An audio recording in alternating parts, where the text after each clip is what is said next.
In today's show, we actually discuss, are Western nations still democracies? And now, the TNT Talk Show, daring to go where other podcasts fear to tread.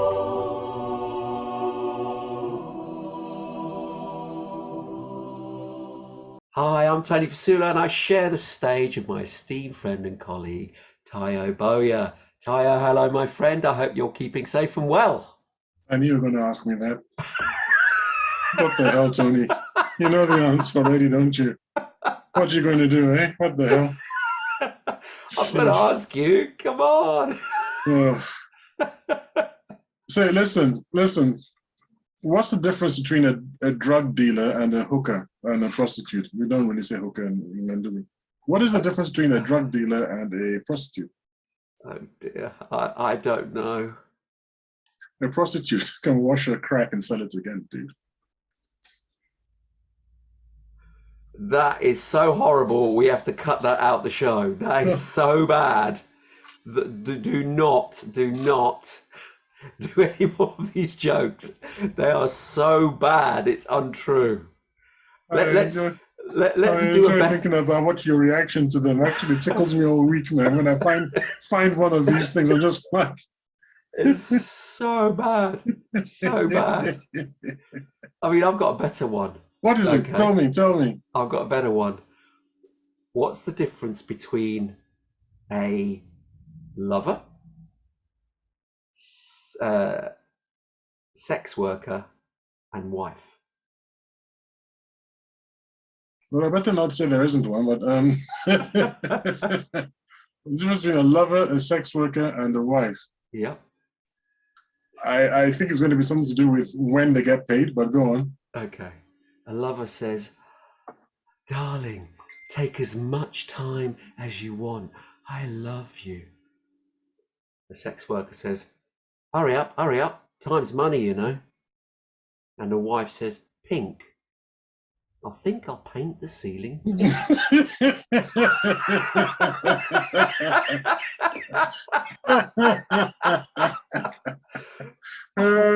that's better. Well, actually, Tony, I really wouldn't. That's the one I'd cut out.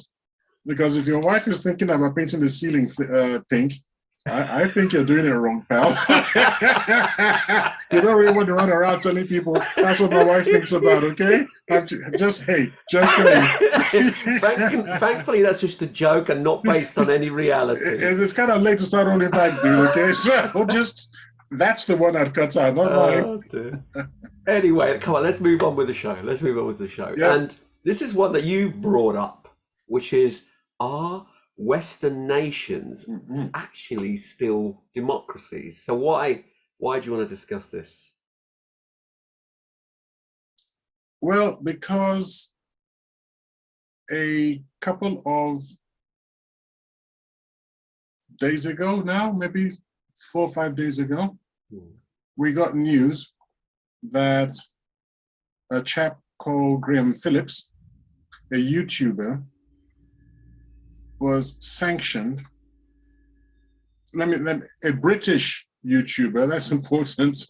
A British YouTuber was sanctioned by the United Kingdom, believe it or not, for allegedly spreading false information about the Russian-Ukraine war. And so he's had his house taken away from him, and his bank accounts have been frozen. And he'll probably lose the money that was in them. He doesn't actually live in the UK though, does he? He doesn't live in the UK, but he has a house in the UK and bank accounts in the UK. So currently he's living in the Donbass, from where he's reporting on the war. He's actually where the action is. He's not reporting the war from England. He's reporting it from where it's taking place. He's there on the front lines. Well, not on the front lines, but very close to the front lines. And I think you're kind of missing the point. The point isn't where he's living. The point is that all his houses were seized, like I said, allegedly spreading false information about Russia's invasion of Ukraine. Now, quick question. When did it become illegal to spread false information about what Russia does? And go on. where is the court case? You accuse someone of something. If there's a law for it, which I don't think there is, if there's a law for it, what you do is due process. You say, this is the accusation. Yeah. We are going to charge you with this allegation.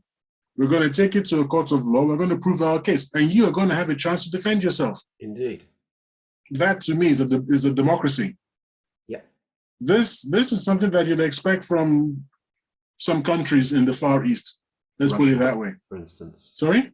Russia, for instance, which is doing that for people spreading information about war. I'm glad you brought that up, because here's the difference. There is an actual law on the statute books in Russia. Yes, there's an actual law. Through. That's right. They brought it forward, indeed. And that law says, if you spread false information about this, you for the high jump, we'll take you to court. Yeah. And they've taken people to court. And they're not just to court, they've sent them to prison. It was a bit strongly worded than just court. It was no. I'm trying to say that those people had their day in court. That's the difference. They had their day in court. What's his name? Court, hold on, can I before you continue though? If the court process isn't just, if you know what I mean, where they do actually get an opportunity to defend themselves, and it isn't that way at all. As soon as it gets to court, you know what the outcome's going to be. They're going to be thrown in prison. Then that's just a sham court. So even though they get their day in court, as you say, if it's 100% every time you go to court, you then get thrown to prison, then it's a sham court. So regardless of whether it goes to court or not, I'm just saying that this example you've given is actually, you're right.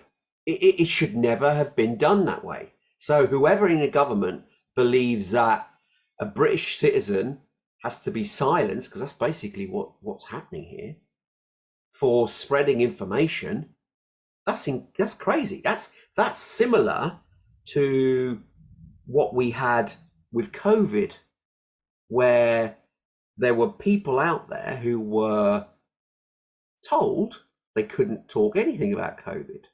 But where the scope creep went, yes, you've got to be careful who the person is talking about COVID, what's their background. But when you then suppress doctors, scientists of the same thing, then that's wrong. That's suppression. That's fascism. So okay. I'm agreeing with you. Because you can't lower the Ukraine-rise Russia. You slandered Russia because you slandered Russia because you're saying that their court system is a kangaroo court, basically. No, I didn't say their court system. You again are putting words in my mouth. I didn't say that. I said for that particular law. What does that mean? For that particular law, for that sentence, you get put in. If you are taken to court because of that accusation for spreading lies against the special operation, and you're saying it's a war, it's that one in particular where the court does not favor you at all. Okay. So that is what I'm saying, not the whole judicial system in Russia. I never said that. So if you did not call it a war, but you call it a special something else, whatever, and you get taken to court, what I'm trying to say is that you made out as if that's it. If you're accused in Russia, you're going to court you're going to prison, and the court step is just a sham trial. That's what I understood from what you were saying. And I just want to know, where did you get that information from? Where did you get that information from? It's the same information that you've got, which is on the internet. Same. I'm going to the same sources as you. And what did where would I? Of where your data is, it's the same as me. Well, I don't know what you're reading because I have not read that. It's basically a kangaroo court is what you're saying for that particular you're putting words in my mouth. For that one particular crime or accusation, you're alleging that it's a kangaroo court, that they can just kind of just say Tony said it's it's a war and not a special military operation, and therefore that's it. Boom, you're going to prison. I mean, and they're going to have to bring evidence. Are you trying to say that just by merely making the accusation, you're going to prison? If the law itself, I haven't seen the law itself written in Russian. I don't know at what point do they say you've said enough. Okay, we don't know that. We can't read the Russian. We haven't got the law in front of us. But there is a law, as you've rightly said, that they put in place that if you say something negative, and it's more negative, against the special military operation. And what does that mean, negative? You could be saying a few things and they won't do anything. You're inventing your own straw man as you're going along. I'm not inventing a straw man because we don't have that information. What I read, because you went to the internet, I went to the internet, what I read was if you tell a lie, it was very specific. It was just when I call it a war, I don't care about the special military nonsense.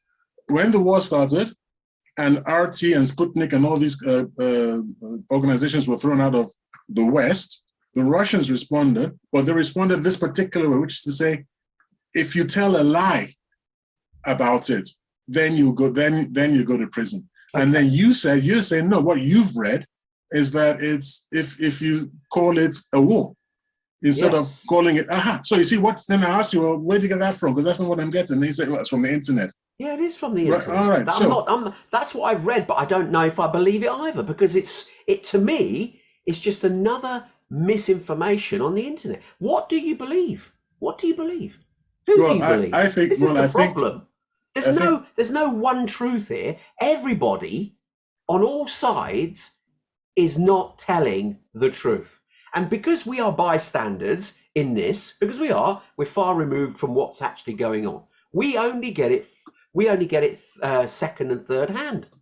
So the people who are informing us, who are there's not many of them able to even say what's actually happening. And we get information on the internet from second, third, fourth hand. And we're just been fed this information. We don't know for sure. We don't. Propaganda works both ways. So we don't know. I'm looking on the internet now, and I'm looking at where, by the way, I use Yandex, which means that I can actually get into Russia. I can't because I'm not on a VPN. Damn it. So much for your Western liberal democracy. Without being on a VPN, I can't even get into Russia to read it. It says. No. It's being stopped, isn't it? Yeah, so that's not really democratic, is it? Because even during the Second World War, we could hear what Hitler and the Germans were saying. I think they had a bit more control over. Of course they didn't. It was just radio. What are you talking about? Yeah, you could easily, anyone could listen to that. Yeah, exactly. Suppress it. Whereas now, because it's all internet, it's going down a wire, isn't it? They can suppress it, and that's what. I'm just saying that in the Second World War, when you're fighting a full war, like when we ourselves were actually engaged in a war against the enemy, we could broadcast to them, and they could broadcast to us. But nowadays, because of technology, because they have the ability, which shows that they're not true democrats. They were just. I'm not going to slander the people of the 40s because I don't think they would have behaved the way these current crop of misleaders misbehave. So I don't think that even if Churchill and co had the means, I think they really believed in democracy and freedom of speech. But I don't believe that the present crop of politicians believe in it. I think the problem is it's this we discussed this at length on another previous show, where what can happen now is things can spread like wildfire because of the internet, because of social media.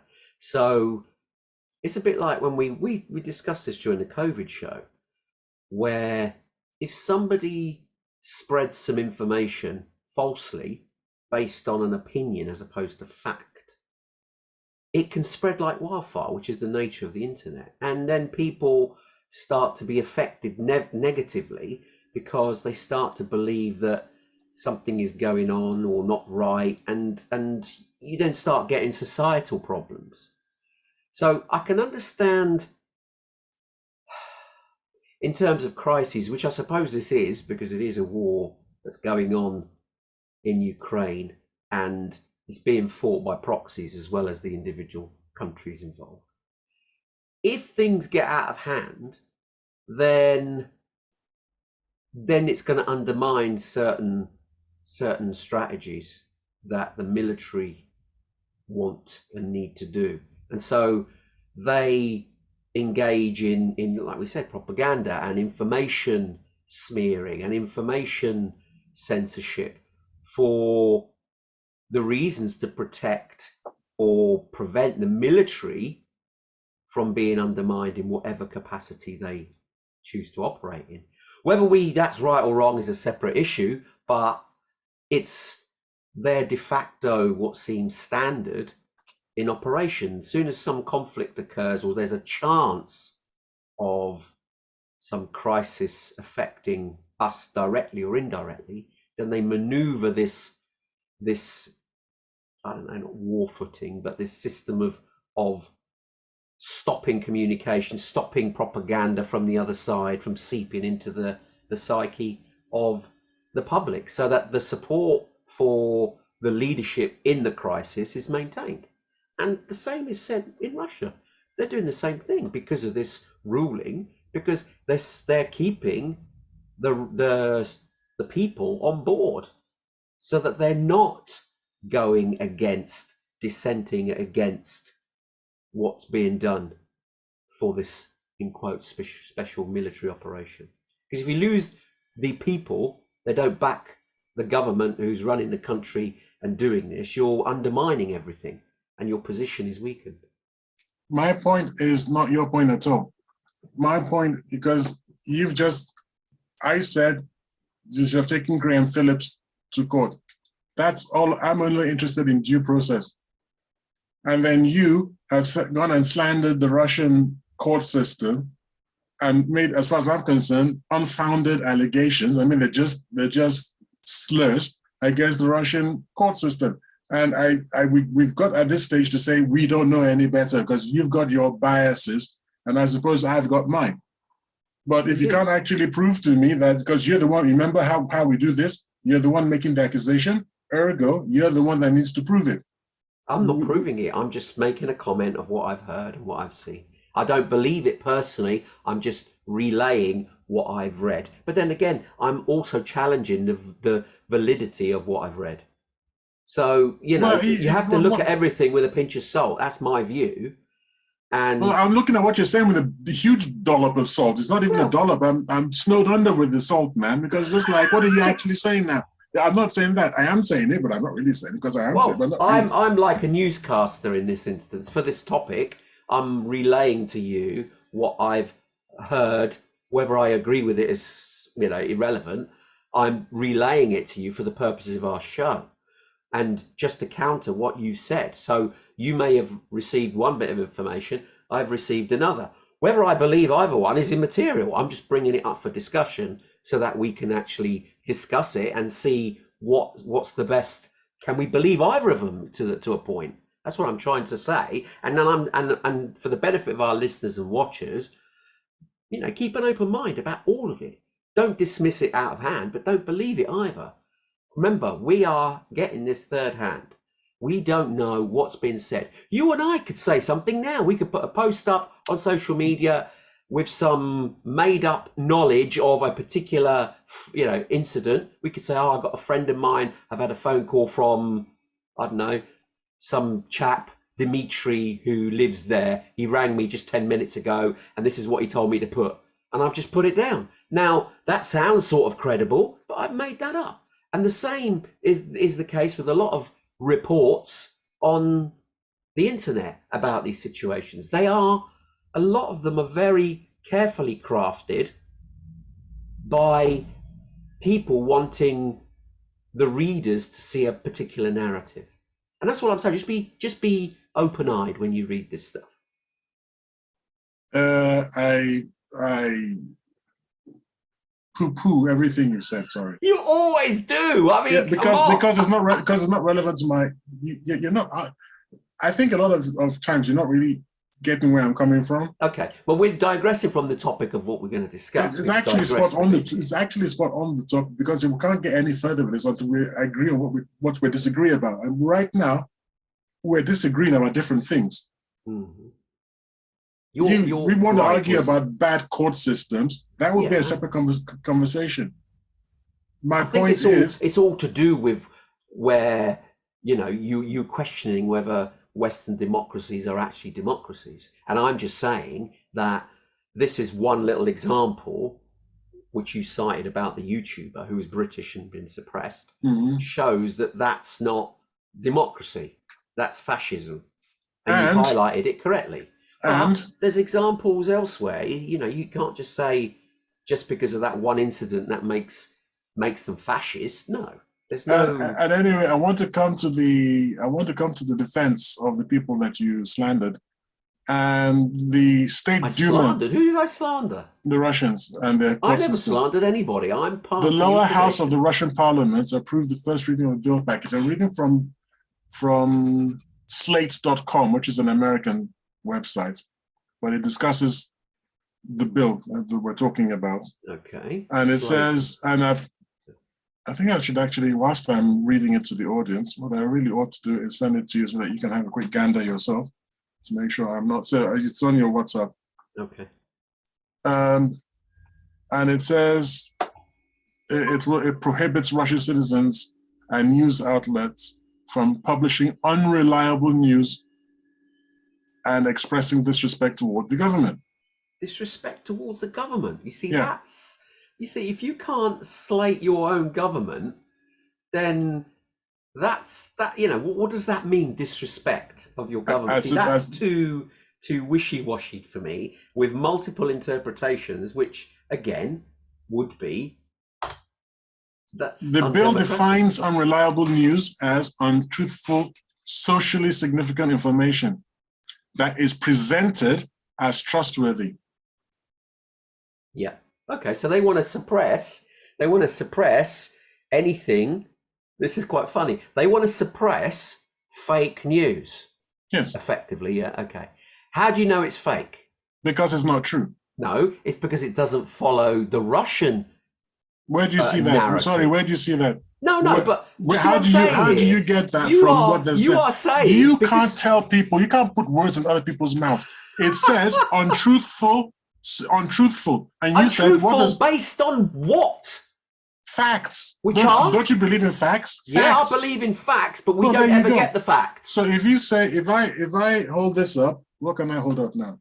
If I hold up my this pair of glasses and I say actually this is a 747, I'd say that's untruthful. Would you say it's truthful? No, because I can see it with my own eyes firsthand. Well, there you are. We're not seeing it. If you go to court and if the Russians take you to court and they say what you said was untruthful, and then you prove to the judge that it was truthful, then I assume that you're not going to have any problems. Okay. How then do you prove if I say, you know what, it's not a special military operation, it's a war?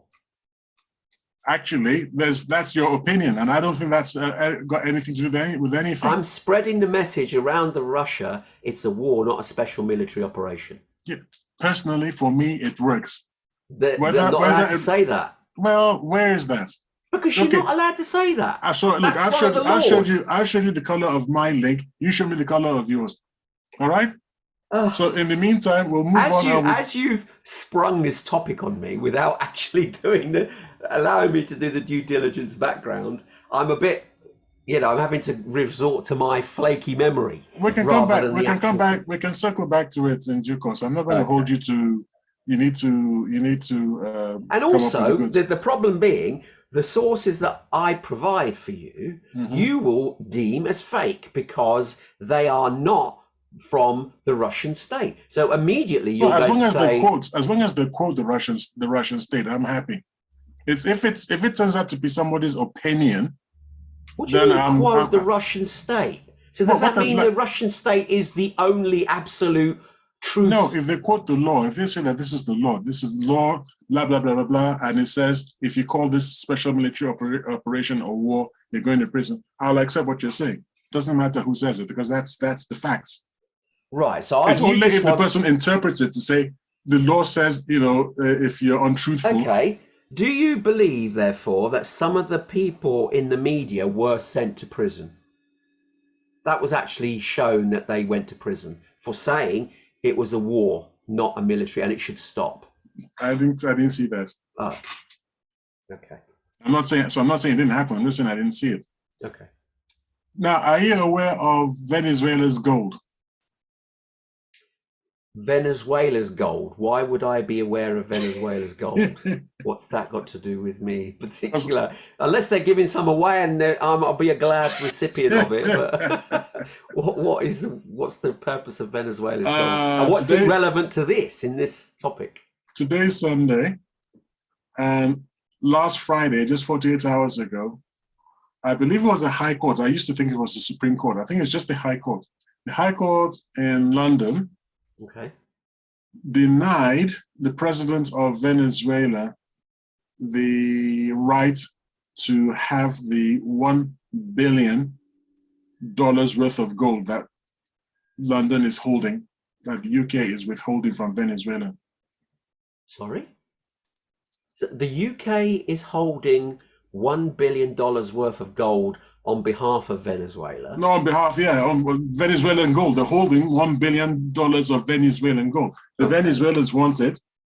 President Maduro asked for it, and the High Court on Friday said no, that they would only recognize the so-called President Guaido, who is recognized by the United States and the UK as being the so-called legitimate president of Venezuela, even though he doesn't hold any actual political office.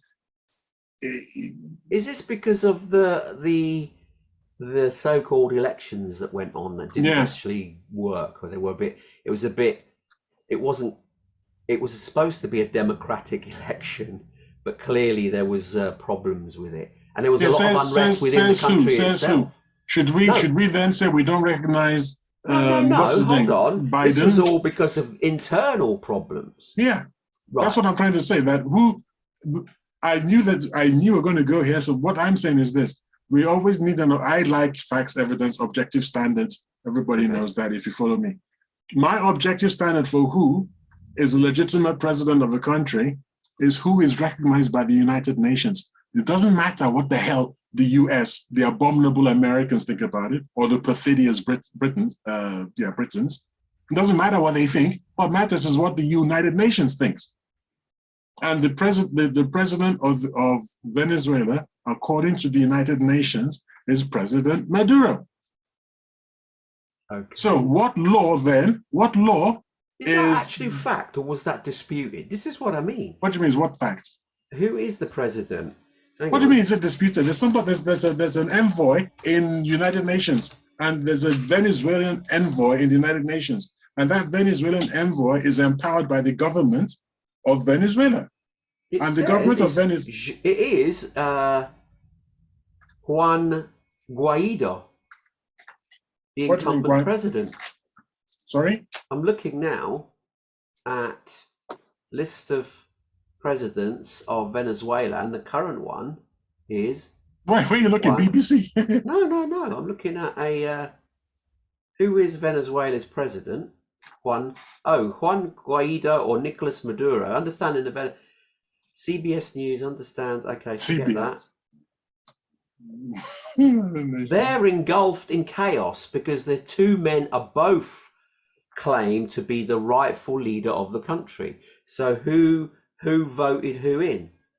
I'm saying go to the United Nations. Wherever the United Nations, that's the objective standard. Are you sure that's the objective standard? Well, how can it not be United Objective Standard? Because America is running around, abominable Americans are running around creating hassle and chaos, why are you allowing yourself to be confused? It's very simple. There's a world community, 192 nations sit down in one place and agree on things. Yeah.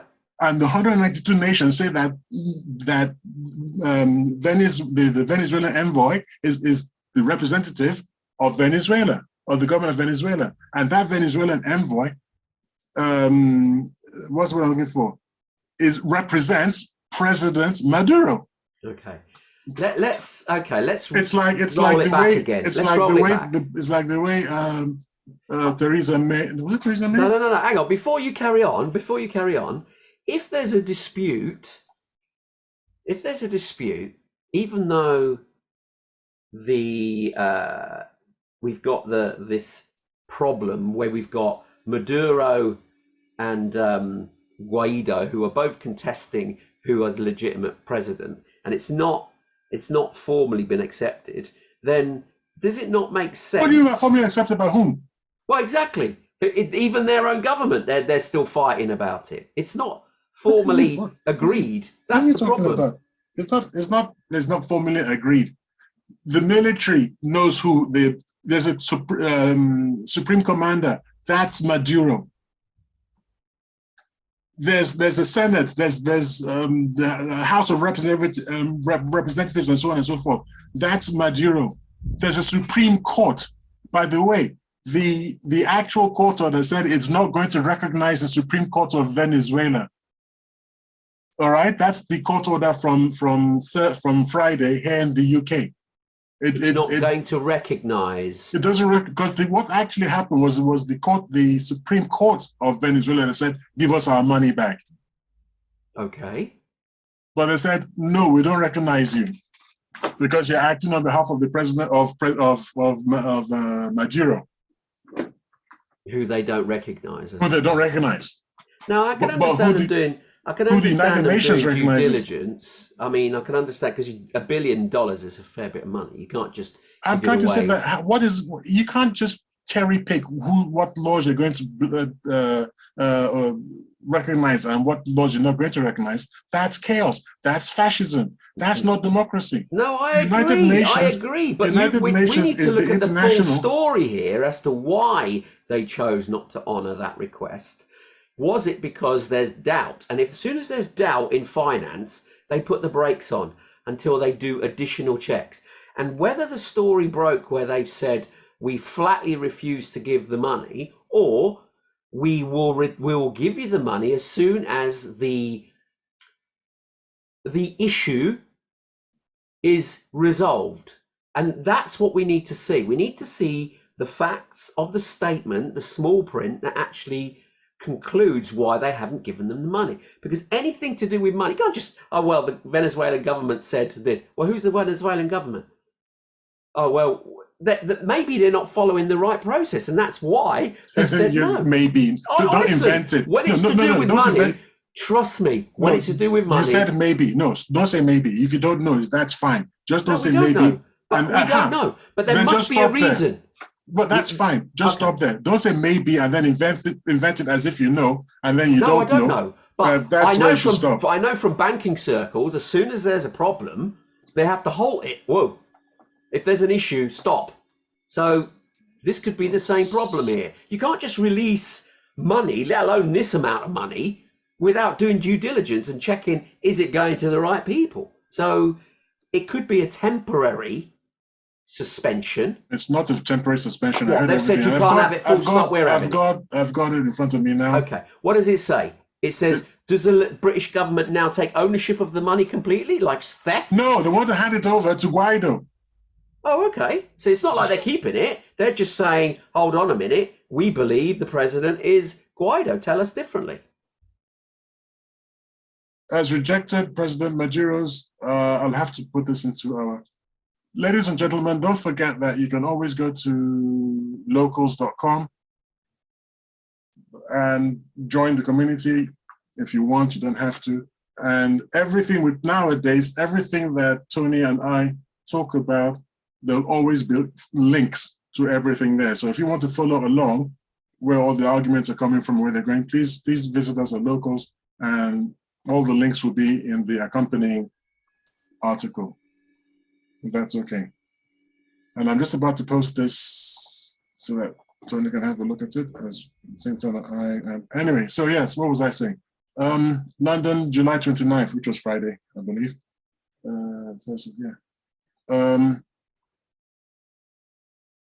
That previous decisions by the court ruled on Friday that previous decisions by the Maduro-backed Venezuelan Supreme Court, did you get that? The Maduro-backed Venezuelan Supreme Court Okay. This is Reuters. What a funny way of putting it. It's not the Maduro-backed Venezuelan Supreme Court. It's the Venezuelan Supreme Court. It's rather like saying the Boris Johnson-backed Supreme Court of the UK. What the hell are you talking about? It's the Supreme Court of the UK. Yeah. Aimed at reducing opposition, blah, blah, blah, over the course should be disregarded. Aimed at reducing opposition leader Juan Guaido say. Opposition leader. They even call him the opposition. Even Reuters calls him the opposition leader. It's mind blown. Democracy. And all this is just that, I don't know why I have to even go this far. To me, it's black and white. And you know I'm a black and white person. Who does the UN recognize? That's what I want to know. That's it. Where does it say about the UN? It doesn't say about the UN here, this thing. I'm talking about the London High Court. No, I know. I'd love to see who the UN believes the president. Okay, let's actually ask that question. Who the UN? This is the battle of the Google, battle of the Googlers. This is a very odd, and we're actually doing this on camera. This is very odd. Very odd way to run a podcast, man. Google or any other internet search engine, guys. It doesn't have to be Google. Oh dear. I'll use Yandex. Anyway, whilst you're doing that, I'll get on to my next beef. Okay. Because I know you're man enough to multitask quite easily. My next beef is seizing Russians' private properties and monies without due process. I personally disagree with that action. I think that's because there's a loose association who they believe that these people have with Putin, because it's trying to damage Putin. And personally, I think it's wrong. It's beneath us. We are employing gutter tactics. And I know people say, well, this is a conflict, so you should be this way, otherwise you get trodden on. Well, if we're losing our standards and lowering our standards and then accusing the opposition of having poor standards, and we're doing the same, if not worse, then how can we look ourselves in the eye and say, yeah, we're right, we're the democracy, we uphold freedom, when we do things like this? So personally, seizing assets from oligarchs, which is what they were doing, and freezing their assets because they believe they were close to Putin, that's an underhand tactic, and it's not right, in my opinion. It's only my opinion. I think that that's quite poor, because these people, how they've acquired their wealth, if they've acquired it in a fraudulent manner, that's a separate subject. But freezing the assets and everything they own because of this so-called loose link to Putin, in my eyes, is incorrect. You know, you're taking this far too lightly. You don't see what I'm seeing. This is a cankerworm eating away at the heart of the realm. It's destroying the foundations of the realm. Maybe a couple of weeks ago, I would have said that Britain is in danger of becoming a third world country. But I believe that here on the 31st of July, 2022, I believe that Britain is a third world country. And I mean that in all honesty. It's not hyperbole. Because of Brexit? No, it's because it might as well be. It's because, to be serious for a second, because I'm saying that we're a third world country and I mean it, it's because we are acting like a third world country. We are a third world country. We have about as much rights and protections from the state government, from the British government, as I did when I was in Nigeria. I see exactly what happened in Nigeria under the generals is what is happening now. People's properties being seized, bank accounts being closed, no court order, no due process. There is actually no difference. It's not a laughing matter at all. There is zero difference. This is now a third world country. It just happens to be still a relatively rich one, although that might change surprisingly quickly. I think people think they've got years to go. I actually believe we have months, maybe even just weeks, before the harsh reality bites people in the bottom and they wake up far too late. The reality of what? Of the economic crisis that we're in. Of Europe is in, the West is in. I think it's not. I know that's what you think. It makes me laugh. I know that's what everybody thinks. Everybody thinks it's, they can listen to You're a bit of a naysayer to, yes, we're not going to be on a bed of roses, I get that, but it's not going to be the collapse of the UK. Well, the iceberg is hit. The iceberg is hit, and we can still hear the players playing, and the captain saying everything is all right. Only it's not all right. No. Anyway, so you've been a bit too. You're a naysayer in that respect. You're very negative. I disbelieve that. Sorry. Like that, no problem. Like I said, when reality bites, everybody wakes up. Facts and evidence. Okay, where's your timeline? When's your timeline for this apocalypse in terms of the UK being a third world country? No, it is already a third world country. Well, if it's third world country in attitude, not wealth. Not wealth. No, not yet. Oh, okay. But it's coming. I mean, it's coming. Anyway, you're saying that it's underhanded. It's not quite cricket. We should be better. It's not right. It's not right. It's fascism. Yeah. Okay, and you're saying because the oligarchs and about where they got the money from, you're still missing the point. The fact that they're it doesn't matter. Hold on, you don't know what my point is yet. You know what my point is? Yeah. Okay. Yeah, that's it. It's the due process thing. I really don't care. I don't know who the hell Abramovich is. He doesn't pay me any. I don't care. I don't even like Chelsea Football Club. I don't like football. It's not my problem. All I'm saying is this. You go around seizing people's properties and monies like that. What do you think the Saudi princes will be thinking now? I know. Rich people who had their wealth in London, would they feel comfortable? Or would they start taking it out? If you had money, what would you do? Would you leave it in the West? I don't know where I'd put it. Thankfully, wherever you're going to put it. I'm not there. I'm not blessed enough to warrant to that sort of degree. Wherever you're going to put it, it's not going to be where people can just take it overnight. No. So a lot of money, by the way, is actually fleeing to Dubai and places like that. I've heard that a lot of Russian oligarchs have gone there and brought them. I don't think it would just be Russian oligarchs either. No, I know, but they're the bulk, because they're the ones who are directly affected. But you're right what you're saying. If it's setting a precedent here, so if they can do it to them, then they can do it to anyone, just on a whim, really. Oh, well, we don't like them. They happen to have, a Russian-sounding relative. There we go. We'll have him.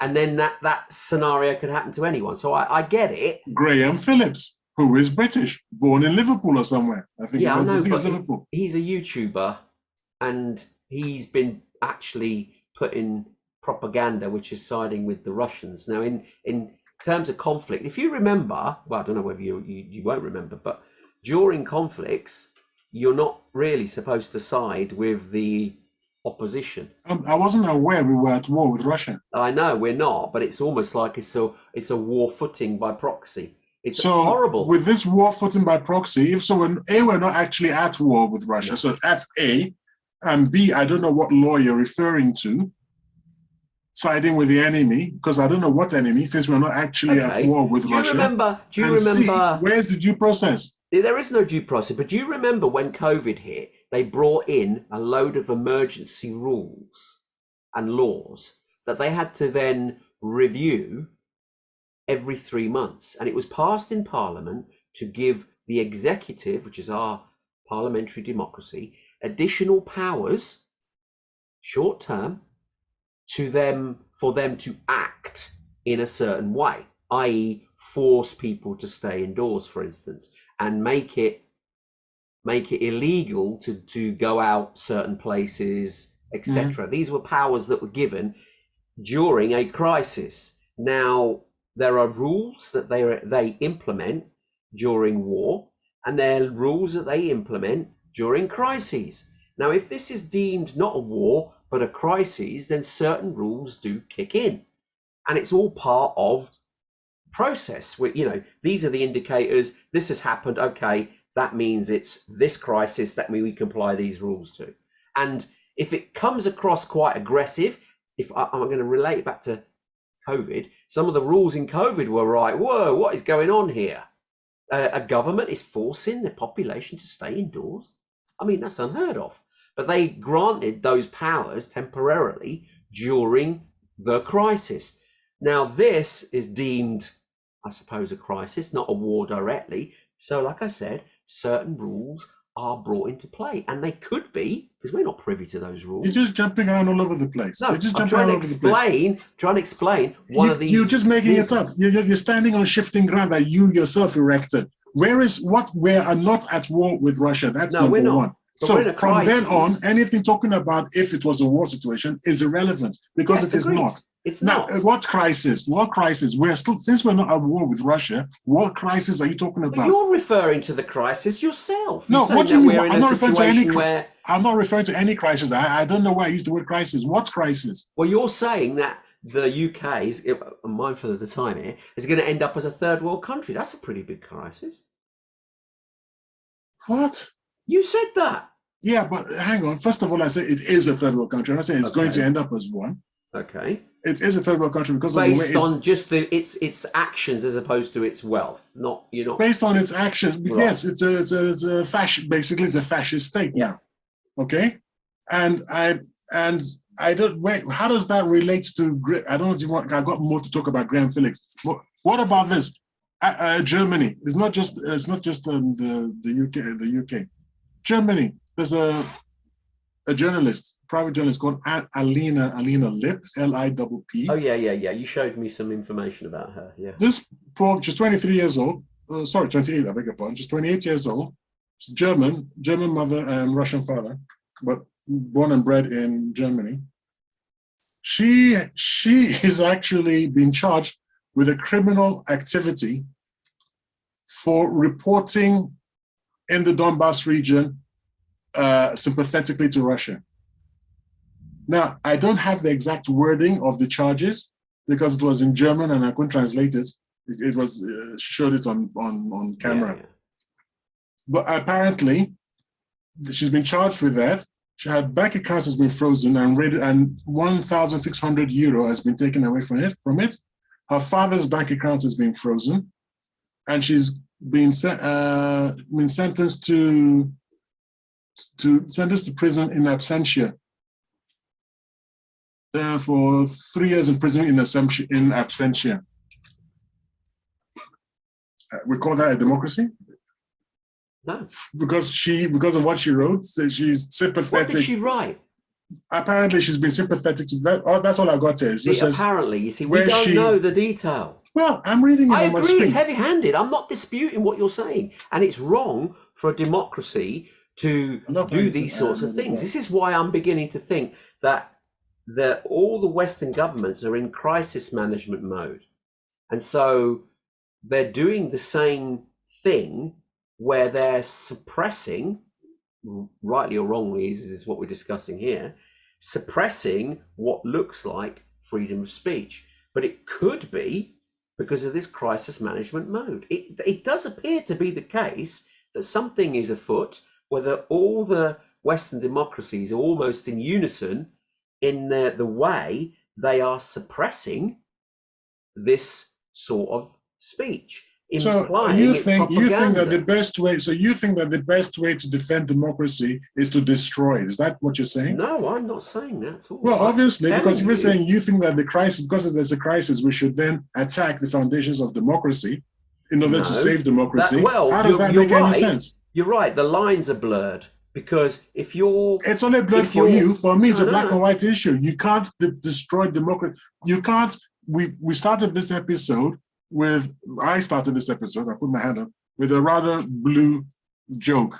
So I think we're going to have to mark it as... We're going to have to, delete it. Oh, in that case, why? No, I don't think we should delete it. Just mark it down as an adult theme. Anyway, maybe we'll talk about it later. But anyway, Now you say we're going to delete it. You can't. I'm trying to find a polite way of putting this. You can't. You can't have sexual relations with women for virginity. Doesn't make any sense. And in the same way, you can't attack the foundations of democracy on behalf of democracy.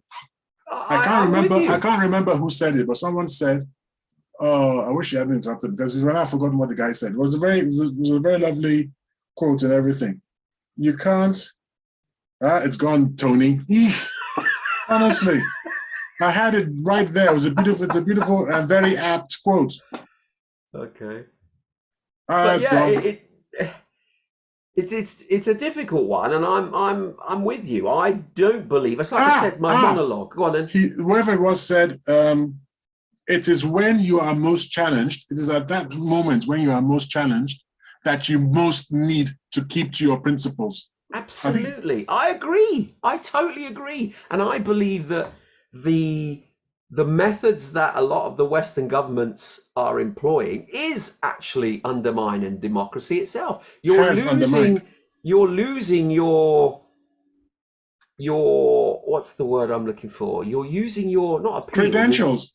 Your credentials, your credibility, your integrity as a democracy to say we will uphold these laws and make sure we give people the rights they need because we're a democracy. And then on the other hand, as soon as a crisis hits, they undermine those very same principles. See, that's wrong. That is wrong. Unless we don't know what damage can be shown by leaving this unchecked. If we allow it, we've got a little bit. If we allow people to tell us what they feel about Russia, somehow we're going to undermine our democracy. No. If we don't steal other people's money the way we stole Russia's money, the way we're stealing, I don't know if stealing is the right word. No, I'm just going to stick to Russia because I'll say the Venezuelan gold is, I don't know if that's stolen. Stealing. It's just being held. Yeah, I don't. So that's why I checked myself. I don't think we'll go that far. But definitely, Russia's foreign reserves that was stolen because it's not stolen, is it? It's actually held. They're not giving them it. They want to use it. Where have you been, Tony? They want to use that money. They want to use that money to rebuild Ukraine. No, they don't. They threaten to use it. So what's the difference between the threaten to use it and they want to? They're not going to because they would not be permitted. Wait, how can you give me a cast iron guarantee? Right, it's like the money. No, that's my question. How can you give me a cast iron guarantee? Because they're not going to take it. It's bluster. Trust me, it's bluster. Trust you? Yes, it's bluster. This is Thailand. I don't trust you. It's nonsense, honestly. They are not going to take the Russian money. They can hold it, freeze it. They're not going to take it. It's Russia's money. They're not going to take it. Do we practice warrantless searches? Okay, give me an example. Give me an example where they've actually taken money, taken it to use for their... Absolutely taken it. 9 billion of Afghanistan's money. They've actually taken it. Afghanistan had 9 billion? 9 billion. They said they owe it to them. What? This is for repayments. It's not that they've taken it. They're taking it as payment for... Well, hold on. We didn't invite you to... What the heck? Jesus H. Did we invite you to invade our country? What do you mean we owe you? Who told you to come in? It's the Americans' twisted way of getting money from Afghanistan. So anyway, that's the answer to your question. Their 9 billion in reserves, they're not going to give it back to them. I believe there's also money that they've taken of the Iranian money, which they were not going to give back. I think they've actually spent this money anyway. So it's gone. So there's your answer. You asked me, where have they done it? I don't know why you're so sanguine and so certain that this 300 billion that they've actually stolen from the Russians. They haven't stolen it. They were looking after it, wasn't they? So I sell you stuff. I sell you goods. I sell you, A, B, C, D, whatever it is, merchandise. I've sold it to you. You've received it. You've used it. You've invested, whatever. Okay. Where's my money? And you say you're holding it for me. What does that mean? Well, it's the same as a long-term bank account. You got to trust they're looking after your money. So it's the same. What? Sorry, what are you just trying to rile me or something? I mean, what is this? It's obvious that I've sold you things and I want my money back. That's all. That's what it boils down to. Okay? There's no contract saying bank. There's no contract saying that I've deposited it with you and it's a lifetime thing. How do you know that? Actually, you don't know that. Well, because that's how some of the agreements are. You can't then take the money back all in one go. A lot of the accounts do that. They can't because they're using that money on the open market. So you can have the money, but at some point, not all in one go. So there are rules in place for that, unfortunately. If you had £1 million with the bank, right, you put it in, you could only take out a certain amount at any one time. I have a feeling that you are pulling the wool over my eyes. No, unfortunately, I can't throw it back in your face and say blah, blah, blah. But you know, Tayo, I'm not going to forget this. Okay. I'm going to research the hell out of this. Yes. I'm going to come back to you. There's absolutely right reasons when it comes to finance. That's a separate law on itself. When money's involved, completely different. Honestly, because we were all asking why didn't they drives the world. I never heard them say in response to the question of people like me, why the heck did you have all that money in the West? I never heard them say because we had to. No, because that's the prudent way of doing it. You never keep money on your shores. It's like a safety net. You actually put it elsewhere. And that's a different thing. That's a different thing. I'm saying they never said because we had contracts and we had to leave the money outside. Nobody ever said that. You're the first person I've heard saying that. Because we've all asked President Putin, what the hell were you thinking having all that money outside when you know since 2014 what they've been doing to you? Because and nobody ever came back apart from Tony Fasulo and said, it's because we had long-term contracts. They're not going to take the state's money. They just won't. They'll take individuals' money, perhaps. They won't take the state's money, not that significant amount. Well, apparently they have. Anyway. No, they've frozen it. They haven't taken it. It's slightly different. Julian Assange was never in America. He never set foot in America. So why is he being extradited to America? Does America? Well, he has been held for I don't know how long now, 8 years or something, whatever it is. He's been held, and it's very close to being extradited. But if you follow me and my logic, it's like I need to know, where does American law end? Does it not end like everybody else's law at their border? He was never in America. Why is he being accused of a crime in America? Because he has, how my understanding of it, obviously correct me if I'm wrong, but my understanding was because he released information that affected American servicemen directly, then he was affecting American citizens, and therefore it comes under American law. Just because it was acted outside of America itself, because it was directly affecting American citizens, then he's liable to be tried in an American court for divulging that information. I've never heard of such a thing in my life. Well, no, that's true. If you commit a crime, you actually commit it somewhere. And wherever you committed is where you committed it. You're thinking old school. That's not how it works now. What do you mean I'm not thinking old school? I'm thinking just the law, okay? No, that's the law, right? What law has been enacted that internationally to say that when my citizens are affected, I can extradite someone from a third party? The only country that does it is America. Because you have deals with people. The only country that is doing it is America. It's like the football thing. They don't even play football. They call it soccer. The abominable Americans. They don't even know how to pronounce it. Call the game properly. And yet they went and picked up all those FIFA officials from Switzerland. And I'm thinking to myself, what the heck is going on? That wasn't football related. That was corruption, so it's slightly different. Yeah, it was corruption about football, isn't it? So what do you mean? Still corruption at a big scale. but whatever they did it in Switzerland. Why isn't Switzerland handling it? What's it got to do with America? Do you know the answer? No. The answer was because some of the transactions went through American servers. What? Why are we even, this is okay, fascism. why are we, okay, we should ask the question, Julian Assange is here, why are we even wanting to send him to America? Exactly. But we haven't done. But It's that's been the to and fro-ing for 8 years. Well, we shouldn't even be toing and froing. It's absolutely got nothing to do with anyone. That the person who released the secrets to Julian Assange is already in prison. Okay, let me give you so someone has already been punished. It's like this Julian Assange. Let me give you a really weird, horrible example, right? Oh, sorry, before you do. Okay. Let me explain to me that when you're talking about the law, someone apparently stole, okay, or whatever, this secrets, what's it called again? Transgressed the state secrets law in America, right? And stole information.